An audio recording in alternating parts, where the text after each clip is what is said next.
Hello भक्तों, राधे राधे, हर हर महादेव। तो कैसे हैं आप सब? आई होप आप सब अच्छे होंगे। तो भक्तों, आज हम एक ऐसी कथा सुनेंगे जिससे जो लोग बेटी को बोझ समझते हैं या बेटी बेटा में अंतर करते हैं, तो ये कथा पूरी अवश्य सुनना। ये कथा सती जी की है। जब दक्ष सती जी के लिए तपस्या करने जंगल में गए थे एक बेटी को पाने के लिए, तो ये कथा सती जी और दक्ष की है। तो ये कथा पूरी अवश्य सुने, आपको आपके बेटी का महत्व का पता चलेगा। तो एक बार ये वीडियो पूरा अवश्य देखें। राधे राधे, हर हर महादेव।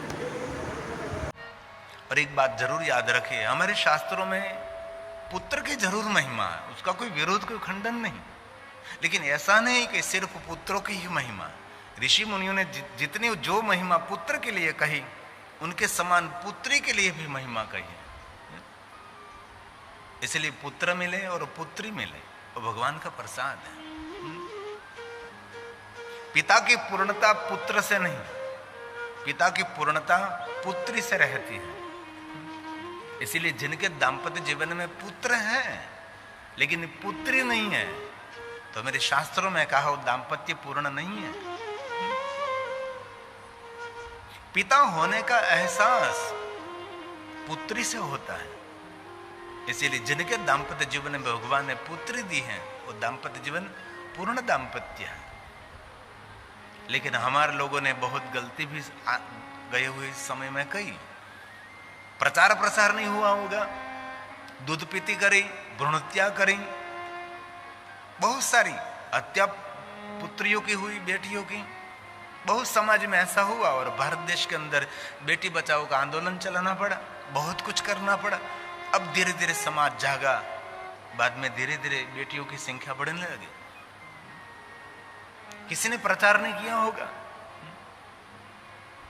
आज ब्रह्मा ने दक्ष महाराज को कहा, दक्ष विश्व मालकिन आपकी पुत्री बने। पिताजी मैं क्या करूं? ब्रह्मा ने कहा, आद्य शक्ति भवानी का आराधन करो और स्वयं भवानी आपके सामने प्रकट हो, तब उसको विनंती करके कहना, आप मेरी पुत्री बनकर मेरे आंगन को पावन करें, मेरे आंगन को धन्य करें। दक्ष महाराज ने कहा, पिताजी आप जो कहे ऐसा ही मैं करूं। ब्रह्मा जी ब्रह्मलोक में गए और दक्ष महाराज ने वीरणी को कहा, वीरणी मैं तपस्या के लिए घनघोर जंगल में जा रहा हूं। क्यों? पुत्री के लिए। वीरणी ने बहुत प्रसन्नता व्यक्त की कि धन्य है दक्ष महाराज, बहुत समय से मेरे मन में एक विचार हो रहा था कि मेरे आंगन में एक पुत्री का जन्म होना चाहिए। वीरणी ने दक्ष महाराज को बहुत बहुत धन्यवाद दिया और नगर में बहुत सारे सज्जन लोग थे, दक्ष महाराज को मिलने के लिए आए और कहने लगे, समाज को एक नई दिशा दिखा रहे हैं आप, समाज को एक नया विचार आप प्रदान कर रहे हैं। बहुत राजाओं को हमने देखा, लेकिन वो पुत्र के लिए तपस्या करते हैं, लेकिन पुत्री के लिए तपस्या आप करने के लिए उत्सुक हो रहे हैं। और दक्ष महाराज आद्य शक्ति भवानी का आराधन करने के लिए घनघोर जंगल में गए और माता जी का आराधन किया। और दक्ष महाराज ने मां भवानी जगदम्बा की बहुत सुंदर स्तुति का गायन किया है। बहुत लंबी स्तुति है, माता जगदम्बा की स्तुति है, आद्य शक्ति भवानी की स्तुति है। और इस स्तुति में जितने शंकर जी के नाम है, इतने शंकरी के नाम है। महेश तो महेश्वरी, शंकर तो शंकरी, भव तो भवानी, सनातन तो सनातनी, महेश तो महेश्वरी। जितने शंकर जी के नाम है, इतने माता भवानी के भी नाम है। ये माता जगदम्बा की स्तुति है। शिव महापड़ सम्मत है, दक्ष महाराज ने गाया है, हे मां आपके दर्शन के लिए अभिलाषी में हूं, मैं आपको याद करता हूं। दक्ष महाराज ने माता भवानी को याद किया है। महेशानी नमस्तुभ्यं, मैं नमस्कार करता हूं, मैं प्रणाम करता हूं, हे महेश्वरी है महेशानी। कोई दंपति को पुत्र और पुत्री नहीं है तो इस सती खंड का पाठ करना चाहिए। छोटा सा खंड है, पूरी संहिता नहीं, एक छोटा सा पाठ है सती खंड। और दूसरी बात, कोई बेटी का विवाह हो रहा है, विवाह से पहले पार्वती खंड का पाठ करें।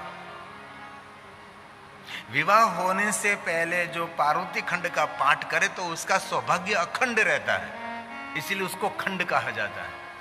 उसका सौभाग्य अखंड रहता है। पार्वती खंड थोड़ा सा है। इसमें पार्वती की जन्म की कथा है, पार्वती के जीवन चरित्र की कथा है और शिव पार्वती की विवाह की कथा है। और शिव पार्वती विवाह की कथा के बाद इसमें नारी धर्मों का वर्णन है। नारियों का धर्म क्या है, ऐसी बहुत सुंदर सुंदर बातें हैं। इसलिए कोई भी बेटी का विवाह हो रहा है, इससे पहले पार्वती खंड का पाठ करें।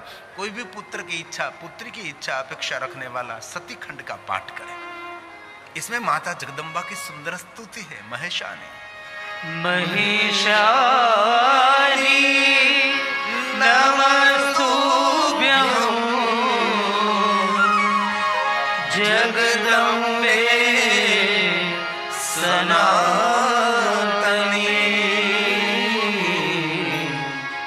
कृपा गुरु महादेवी सत्य सत्य स्वरूपिणी सत्य सत्य स्वरूपिणी। कठिन तपस्या दक्ष महाराज ने की और माता जगदम्बा का दर्शन हुआ। वो सुंदर कथा, विस्तार है कथा का, लेकिन मैं बहुत संक्षिप्तीकरण कर रहा हूं। माता जगदम्बा प्रकट हुई। मां ने कहा, भवानी ने, दक्ष महाराज कुछ वरदान मांगे। देवताओं का स्वभाव है, देवताओं मांगने के लिए कहते, देवता कभी मांगते नहीं। देव किसको कहते, जो देने का काम करते हैं। किसी ने भी हाथ लंबाया, उसको कुछ दे दिया, समझ लीजिए वो देव तुल्य है, जो देने का काम करते हैं और जगत में प्रकाश फैलाने का काम करते, वही देव है। ज्ञान का प्रकाश करते, वही देव है।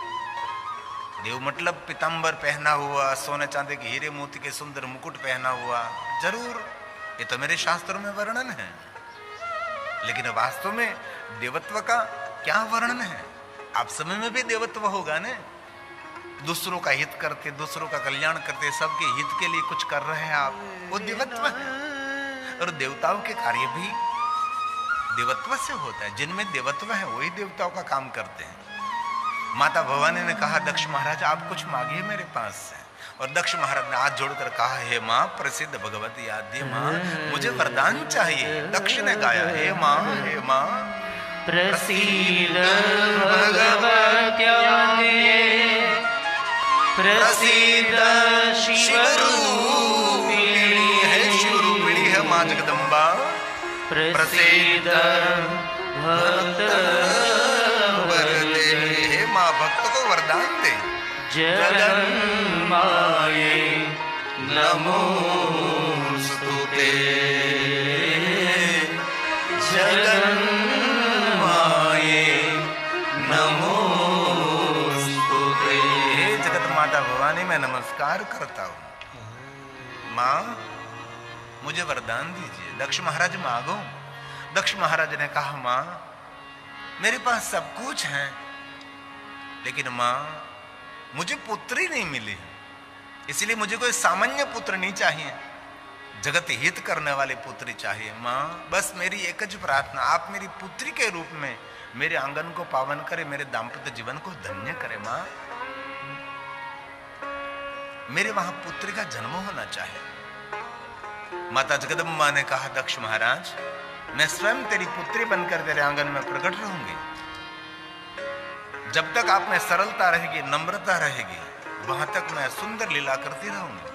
अब अभिमानी बनकर दूसरों का अनादर करने लगेगी, आपके हृदय में अभिमान अंकुरित हो जाएगा, तब मेरी लीला में संपूर्ण करूंगी, मेरी लीला का समाप्त कर दूंगी। मां मैं सरल रहूंगा, मैं नम्र विनम्र रहूंगा, मैं परोपकार करता रहूंगा, सबका हित और कल्याण करता रहूंगा। जब तू ये बात को भूलकर अभिमानी बनकर सबका अनादर करने लगेगा, तब मेरी लीला को मैं पूर्ण करूंगी। मां जगदम्बा ने दक्ष महाराज को वचन दिया, वरदान दिया। मां अंतर्ध्यान देवलोक में गई। दक्ष महाराज अपना तप पूर्ण करके प्रजिश नगर में पधारे। नगरवासियों ने बहुत सुंदर आदर किया, मान सम्मान किया, जय जयकार किया दक्ष महाराज का। और दक्ष महाराज ने वीरणी को कहा, वीरणी स्वयं जगदम्बा अम्बा पुत्री बनकर हमारे जीवन को धन्य करेंगे।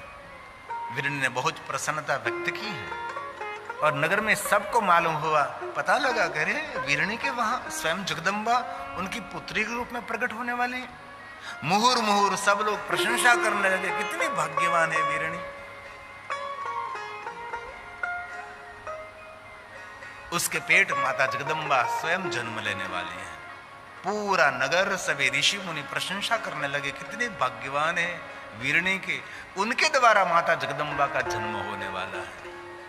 समय बीतने लगा और ऋषि मुनियों को मालूम हुआ कि जगदम्बा प्रदेश नगर में पुत्री के रूप में प्रकट होने वाले।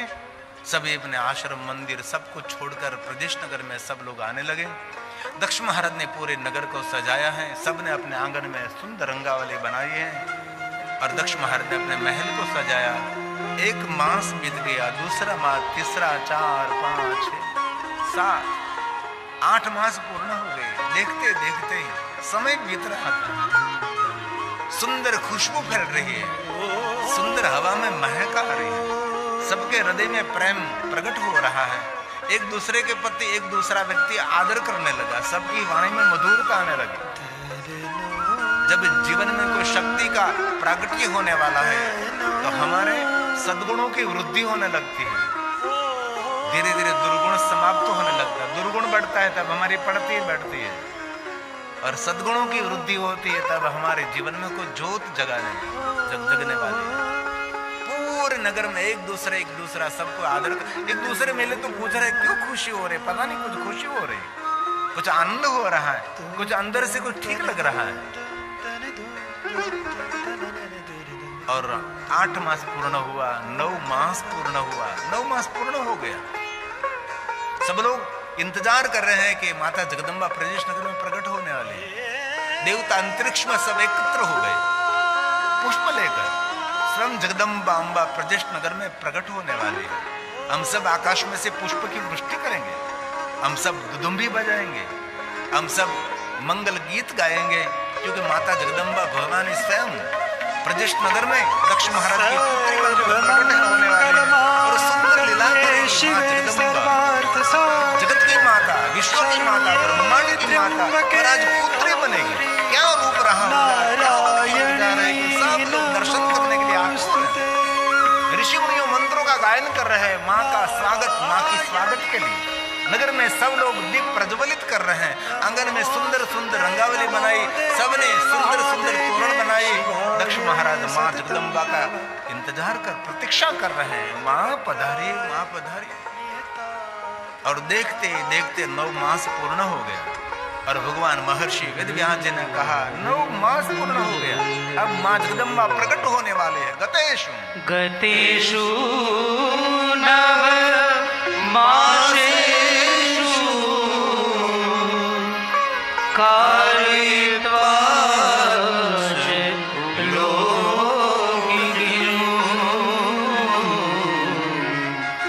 गतिं शिवाच पूर्णे सादशमे मासे नारद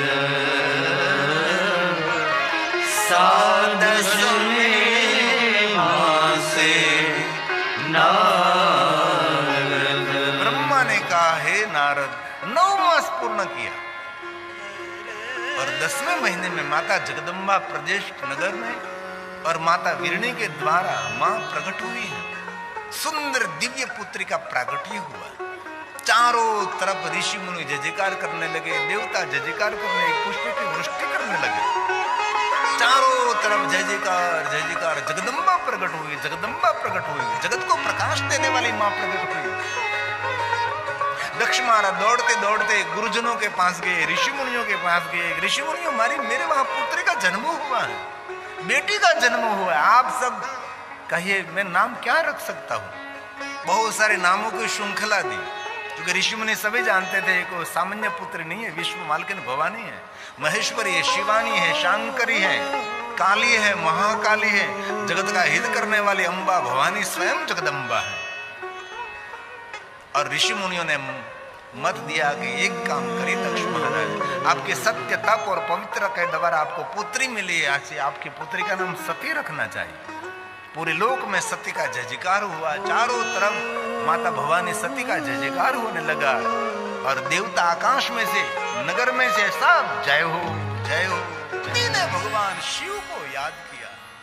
भगवान महादेव सती के सामने पधारे। शंकर जी ने दूर से देखा सती का तप, महादेव की प्रसन्नता हुई और भगवान शंकर जी ने सती की परीक्षा की है। भक्त बिना ते प्रथम पीड़ाना अनगढ़ संकट तेने पड़िया।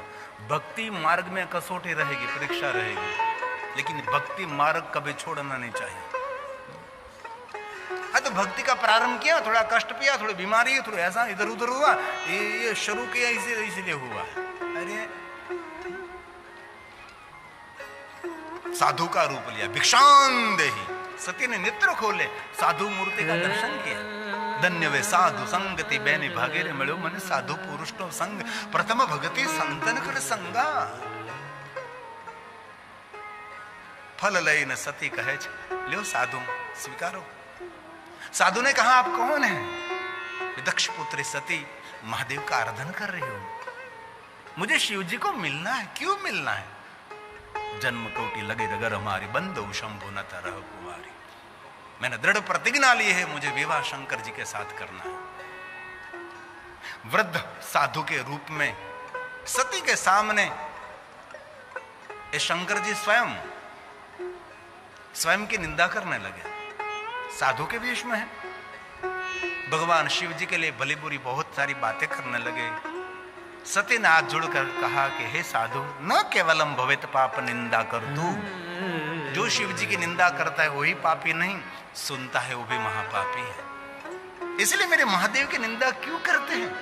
अब तो जानते हैं ना कि महादेव की जो निंदा करते हैं उसके घर का पानी भी पीना नहीं चाहिए, उनके साथ व्यवहार भी नहीं करना चाहिए, उसका मुख भी देखना नहीं चाहिए। क्यों शिव की निंदा करते आप? शिव निंदा समान दुनिया में कोई पाप नहीं है। शिव द्रव्य अपहरणम, शिव का द्रव्य का हरण करना उसका कोई निवारण नहीं है।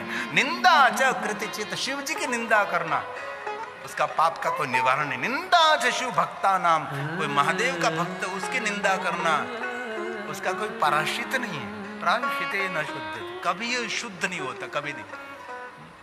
हाथ जोड़कर सती ने कहा आप मेरे सामने मेरे महादेव की निंदा मत करिए। आज जोड़ जोड़कर मैं कहती हूं आप मौन रहिए, तो भी निंदा कर। सती ने निर्णय ले लिया अब मुझे यहां रहना नहीं चाहिए, क्योंकि शिव की निंदा। और एक बार कह दिया आप साधु वेश में हैं, वो वृद्ध हैं, इसलिए और कुछ मैं आपको नहीं कह सकती। यहां कोई युवान होता तो मैं उसको धक्का मारकर निकाल सकती हूं, उसकी जिह्वा में काट सकती हूं। सती ने आक्रोश व्यक्त किया। सती ने कहा आप अकेले यहां निंदा करते रहो, मैं यहां से जाती हूं। सती ने अपना तपस्थल छोड़ने का प्रयास कर दिया। सती खड़ी हुई, सती ने एक कदम, दूसरा कदम सती ने भरा तो सती की जो साड़ी थी उसका पल्लव खींचा हुआ दिखाई दिया। सती के मन में हुआ कि मेरी साड़ी कहीं कोई झांखरे में कोई कहीं जगह पर लग गई होगी। सती ने जाते जाते वापस देखा तो सती का साड़ी का पल्लव पकड़कर मेरा महादेव खड़ा था। शंकर जी ने अद्भुत लीला की है और शिव जी ने कहा सती आपकी भक्ति की मैं परीक्षा कर रहा था, मेरे तरफ आपने कितना भरोसा विश्वास। भगवान शंकर जी ने सती को दर्शन दिया और महादेव ने कहा सती मैं जानता हूं आप मेरे साथ विवाह करने के लिए आप तपस्या कर रहे हैं, अवसर आने पर आपके साथ मैं विवाह करूंगा, कोई वरदान आप मांगे। तब सती ने कहा मुझे एक वचन और दीजिए कि सुंदर श्रृंगार करके मेरे साथ विवाह करें, हम भूतनाथ की तरह नहीं, सोना चांदी हीरा मोती पीतांबर श्वेतांबर सुंदर श्रृंगार करके मेरे साथ विवाह करें। शिव जी ने सती को वरदान दिया। सती तपस्या पूर्ण करके प्रजिश नगर में गई। नगरवासियों ने बड़ा जय जयकार किया, बहुत बड़ा स्वागत किया, पुष्प की वृष्टि की। माता वीरणी के पास गई सती, माँ को प्रणाम किया, माँ आपके आशीर्वाद से महादेव मुझे मिले और शिव जी मेरे साथ विवाह करेंगे। प्रजेश दक्ष महाराज को कहना।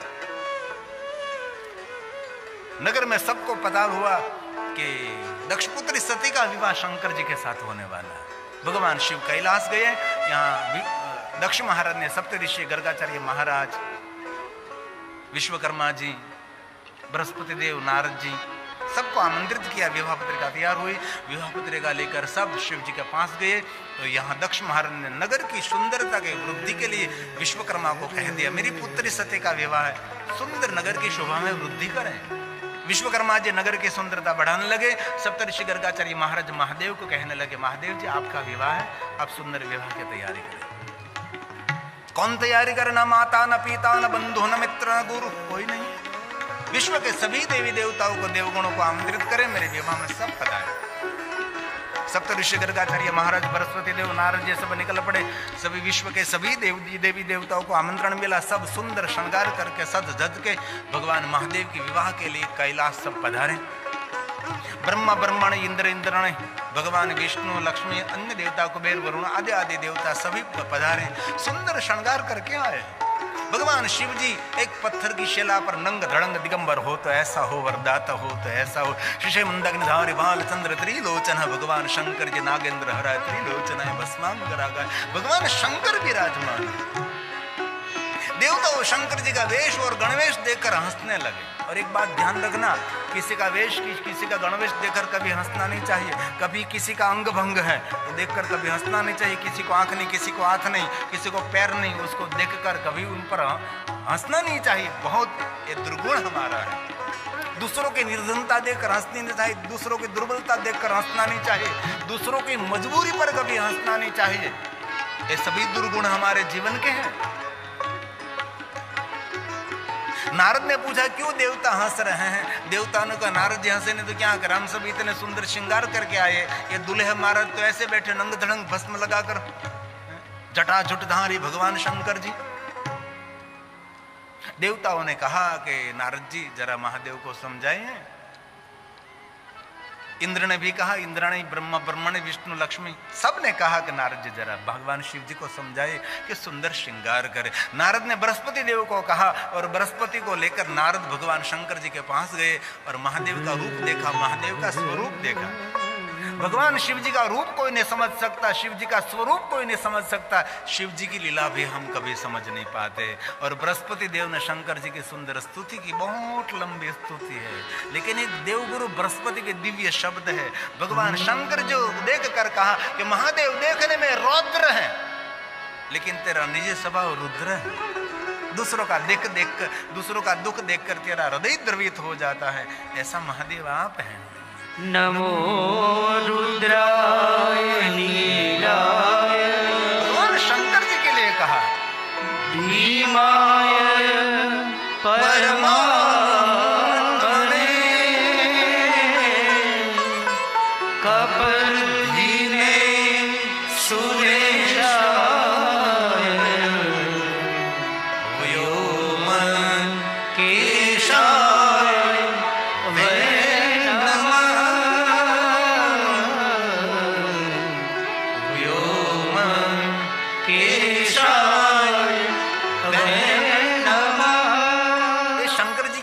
वर्णन है। सुंदर लंबी स्तुति की बृहस्पति देव ने। इतने महादेव की स्तुति है, जीवन पर्यंत में गाया कर तो भी कम नहीं होती। इतने भगवान शंकर जी का स्तवन स्तोत्र स्तुति है। बृहस्पति ने नारद ने कहा, महादेव जी आपका विवाह है, सुंदर श्रृंगार करके तैयार हो जाए। भगवान शंकर कह रहे आप सभी तैयार है तो मैं तैयार ही हूं, चलो अभी निकलेंगे। नारद ने कहा, आपको सती ने वरदान, आपने सती को वरदान क्या दिया? सुंदर श्रृंगार करके, पीतांबर श्वेतांबर धारण करके, सोने चांदी की हीरे मोती के आभूषण पहनकर। इसमें एक भी है सोने चांदी का आभूषण? शिव जी ने कहा नहीं, क्या करें? भगवान शंकर और नारद का सुंदर वार्तालाप चल रहा था। इसी समय ब्रह्मा ने, विष्णु ने, इंद्र ने, सबने मिलकर नारद के कान में कहा कि भगवान शंकर जी को कहिए हमारी वस्तु उनको पहनने के लिए हम दे रहे हैं। नारद जी ने मुस्कुरात करके कहा, महादेव जी देवता उनकी वस्तु आपको पहनने के लिए दे रहे हैं। शंकर जी हंसने लगे। तब नारद जी समझ गए शंकर जी क्यों हंस रहे हैं। इस बात पर शंकर जी हंस रहे हैं कि नारद देवता कहते हैं कि उनकी वस्तु मुझे पहनने के लिए दे रहे हैं, लेकिन देवता भूल गए उनके पास जो है सब कुछ मेरे पास से भीख मांग कर।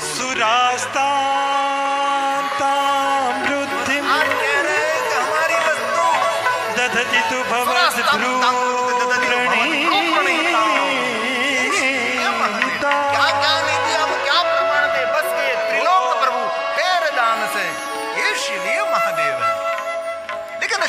जी मौन रहे। बड़े लोग मौन रहते, बड़े लोग कभी बोलने का प्रयास नहीं करते, बड़े लोग मन ही सब बात समझ लेते हैं। शंकर जी से बड़े कौन दुनिया में हो सकता है। थोड़ा सा मुस्कुराहट महादेव ने कर ली, थोड़ी सी मुस्कुराहट नारद जी ने कर ली, समझ गए कोई बात नहीं, नारद जी को कहो देवताओं को उनकी वस्तु मुझे पहनने के लिए दे। और देवताओं खुशी खुशी आए। विष्णु भगवान ने महादेव को पीताम्बर पहनाए और शंकर जी को पीताम्बर पहनाते पहनाते विष्णु की आंख में से आंसू गिर गए। तब नारद और बृहस्पति समझ गए कि विष्णु की आंखों में आंसू क्यों है। विष्णु की आंख में आंसू इसीलिए है कि भगवान तू मुझे अवसर दे रहा है तुझे पीताम्बर पहनाने का।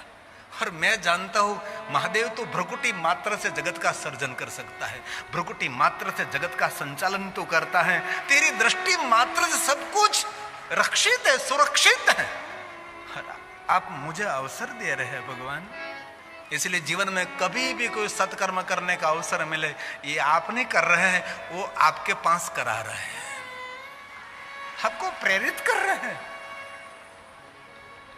कराने वाला कोई और है, हमारे पास हमको प्रेरणा दे रहा है कि आप करो, आप करो, आप करो।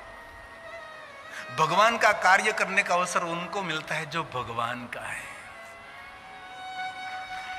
आपका कोई काम है तो आपका काम कौन कौन करता है? जो आपका है।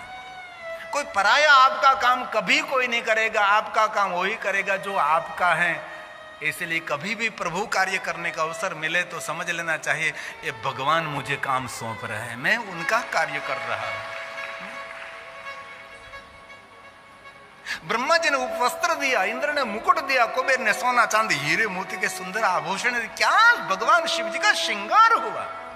नारद ने कहा महादेव थोड़ी सी भस्म दूर करिए, ये भस्म और श्रृंगार सब कुछ ठीक नहीं लगता। भगवान शंकर जी ने मुख से अंग से भस्म को दूर किया। कुबेर ने कहा महादेव जी ये सर्प को आज के दिन छुट्टी कर दीजिए। भगवान शंकर जी ने सर्प को भी निकाल दिया। भगवान महादेव का ऐसा दिव्य रूप है। और देवताओं ने महादेव का जयकार किया, गांधर्वों ने सुंदर गायन किया, ऋषि मुनियों ने मंत्रों का गायन किया, अप्सराओं ने नृत्य किया, सुंदर गीत संगीत नृत्य के साथ भगवान शिव जी सुंदर तैयार हो गए, श्रृंगार हो गया। भगवान शिव जी नंदी पर सवार होकर प्रजेश नगर पधारे। नगरवासियों ने सुंदर स्वागत किया, विवाह मंडप गया। वीरणी ने स्वागत करके विवाह मंडप मध्य में भगवान शंकर जी विराजमान हुए। और नारद जी ने दक्ष को कहा आपकी पुत्री सती को प्रवेश दीजिए विवाह मंडप में। दक्ष महाराज पुत्री सती को साथ में लेकर विवाह मंडप प्रवेश दिया। पुष्पमाला शंकर जी को अर्पण की, शंकर भगवान ने पुष्पमाला सती को अर्पण की। विराजमान हुई, अंगुष्ठी की पूजा हुई, शिव सती का मिलन हुआ, सुंदर मंगल फेरे हुए। और दक्ष महाराज ने अपनी पुत्री सती का विवाह शंकर जी के साथ किया और शिव सती का विवाह हुआ। कैलाश के द्वार बधारे भगवान विष्णु और लक्ष्मी जी ने शिव सती का स्वागत किया। भगवान कैलाश में विराजमान हुए। सभी देवताओं ने जय जयकार करके परिक्रमा की और कहा मुहुर मुहुर, बहुत प्रशंसा की। सती किन शब्दों में वर्णन करे। आपके पिता ने बहुत सुंदर व्यवस्था की थी। और एक बात याद रखना, किसी की विवाह प्रसंगों में जाओ ने तो किसी की विवाह प्रसंगों की प्रशंसा करो। कोई ना लगन प्रसंग में जाए तो वखाणा है प्रसंग ने, वखोड़ा है नहीं। आदत ने दूर कोई ना नानो प्रसंग, नानो माणस हो ते प्रमाण करे, मध्यम वर्गीय माणस हो ते प्रमाण करे, मोटो माणस हो तो ते प्रमाणे जाहो जलाले करे। एमा આપણે વખાણ કરવાના છે। બહુ સારું કર્યું હો ભાઈ, બહુ સારું કર્યું, બહુ સારું કર્યું। કોઈ નાના માણસને ઘરે લગ્ન પ્રસંગમાં જાઓ ને ત્યારે સાદા વસ્ત્રો પહેરીને જાઓ, થોડા ઓછા સોના ચાંદીના આભૂષણો પહેરીને જાઓ, તમે એના જેવા થઈને જાઓ। ઠાઠ માર કરીને ઠઠાડો કરીને ન જવાય એના ઘરે। થોડા પહેર્યા હોય તો ઓછા કરી નાખવાના, થોડા સાદા વસ્ત્રો પહેરી લેવા। આપણાથી એ માણસ નાનો નહીં દેખાવો જોઈએ, એ વિવેક છે। અને કોઈ બહુ મોટો માણસ હોય, ધનપતિ માણસ હોય, એના ઘરે કોઈ નાના મોટા કોઈ પ્રસંગ હોય, કોઈ લગ્ન પ્રસંગ હોય ને એમના ઘરે જાવ ત્યારે સારામાં સારા કિંમતી વસ્ત્રો પહેરો, આટલા સોનાના આભૂષણો પહેરો। આપણી પાસે હોય એ પહેરી લો, લોકરમાં પડ્યા હોય એ પણ પહેરી લો, ને આજુબાજુના પાડોશીઓના પણ પહેરીને જાઓ। હમ કિસી સે કમ નહીં। એને એમને જોવું કે આપણે બેકાર છીએ, આપણે પણ કંઈક છીએ। ભગવાન શિવ અને સતીના સુંદર વિવાહ થયા। સતી ખંડમાં સુંદર તેનું વર્ણન છે। शिव सती ने विहार किया, विचरण किया, कुंभज ऋषि के द्वार पधारे। कुंभज ऋषि ने सुंदर स्वागत किया और भगवान शिव और सती आए और महादेव ने कहा कुंभज मुझे भगवान की कथा कही। और कुंभज ऋषि ने कथा का प्रारंभ किया। राम कथा मुनि बर्ज बखाने। भगवान शिव जी ने कथा का श्रवण किया और कथा का श्रवण करके भगवान शिव ने कहा कुंभज ऋषि कुछ मांगिए। कुंभज ने भक्ति मांगी, मुझे भक्ति चाहिए। भो भो भक्ति आपो जशोदा न जाया, सती रे संघावती है हरि न हरेवा। શેઠ સગાળશા આવા તો કેટલા કેટલા આપણા દ્રષ્ટાંતો છે, ગજબ ગજબ અજબ ગજબ. ભક્તિનું દાન કર્યું છે. મુનિસન વિદા માગી ત્રિપુરારી. ભગવાન શિવજી વિદાય લે છે, કુંભ ઋષિ વિદાય આપે, સુંદર વિચરણ કરે. શિવ સતી ત્રેતાયુગ ચાલી રહ્યો છે. ભગવાન રામજીના દર્શન, લક્ષ્મણજી, भगवान शिव जी ने जय जयकार किया है. सती के मन में संशय हुआ. भगवान शिव जी समझ गए. सती को कहा जाइए जरा देख लीजिए. और सती ने सीता का रूप धारण किया और सती और राम जी का सुंदर संवाद हुआ. सती वापस आई. भगवान शिव जी ने पूछा और सती ने कहा कछु न परीक्षा लेनी. शंकर जी ने मन ही मन सती का त्याग कर दिया. देवताओं ने जय जयकार किया और सती ने पूछा क्यों देवता जय जयकार करते हैं. सती मार्ग में नहीं पर कैलाश जाकर आप सभी बातें करेंगे. शिव और सती कैलाश पहुंचे. सती प्रश्नोत्तर करे इससे पहले बाबा ध्यानस्थ हो गए. 87,000 साल बीत गए. सती ने क्षमा मांगी. बाबा ने नेत्र खोले. लगे कहन हरि कथा रसाला. भगवान शिव जी ने कथा का प्रारंभ कर दिया. शिव जी कथा कहते, सती कथा श्रवण करते. इसी समय ते ही काल, इसी समय में प्रजेश नगर में दक्ष महाराज ने यज्ञ किया है. यज्ञ इसीलिए किया है कि भगवान शंकर जी का अनादर करने के लिए, अपमान करने के लिए, दूसरों के अनादर के लिए कोई सत्कर्म कर रहे हैं, दूसरों का अपमान करने के लिए कोई सत्कार्य कर रहे हैं, वो कोई फल देने वाला नहीं है. सभी देवता जा रहे थे. सती ने पूछा महादेव कहाँ जा रहे हैं. सती कौन कहाँ जा रहा है, कौन कहाँ से आ रहा है, इनमें से जीवन कम पड़ जाएगा. आप आपकी संभालो, दूसरों की क्यों आप संभाल रहे हैं. कथा में ध्यान रखिए. बार बार सती ने पूछा. तब शिव जी ने पूरी कथा कही कि आपके पिता ने मुझे समझने में थोड़ी गलती कर दी, समझ में गलती हुई, मैंने आपके पिता का अनादर नहीं किया, लेकिन आपके पिता ने नैमिषारण्य यज्ञ में ऐसा देख लिया. जो सो देखते उनकी उसकी सृष्टि बनती है, इसलिए यज्ञ का आयोजन किया. आपको और मुझे किसी को निमंत्रण नहीं जाना है. तो भी सती ने कहा नहीं मुझे जाना है. पिता के प्रति, पिता के गुरु प्रति अधिक प्रेम कभी दुखों का सर्जन भी कर सकता है. अगणित गणों को साथ में भेजा और सती प्रजेश नगर में आई. नगरवासी सब अनादर करने लगे, अपमान करने लगे, भले बुरे शब्द बोलने लगे. ये दुनिया है वह. सती जब तपस्या करके आई थी तब नगर के लोग पुष्प की वृष्टि करते थे. हमारे नगर के, मेरे राजा के पुत्र सती का जय जयकार कर रहे थे. वही सती है, वही नगर के लोग, वही नगर का रास्ता, वही नगर, इसी लोग, वही लोग बोलने लगे. दुनिया का कोई भरोसा नहीं. जो आपको हार पहना रहा है ना, वही आपको हार दिलाने के लिए सामने खड़ा रह सकता है. आपकी जो प्रशंसा करता है वही आपकी निंदा करने वाला बन सकता है.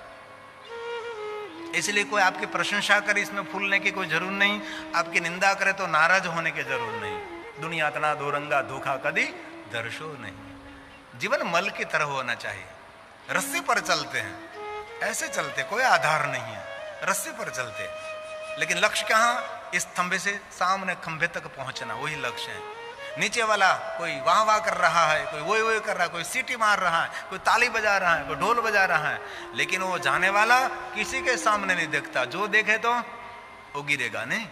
इसलिए हाथी जाए बाजार, कुतरा भसे हजार. चलते रहो, आगे बढ़ते रहो, आगे बढ़ते रहो. दुनिया आपको क्या कहती, क्या आपके लिए क्या बोलती है, कुछ देखने की जरूर नहीं. बस भागो, दौड़ो, सफलता को हासिल करो. हेलो भक्तों, राधे राधे, हर हर महादेव.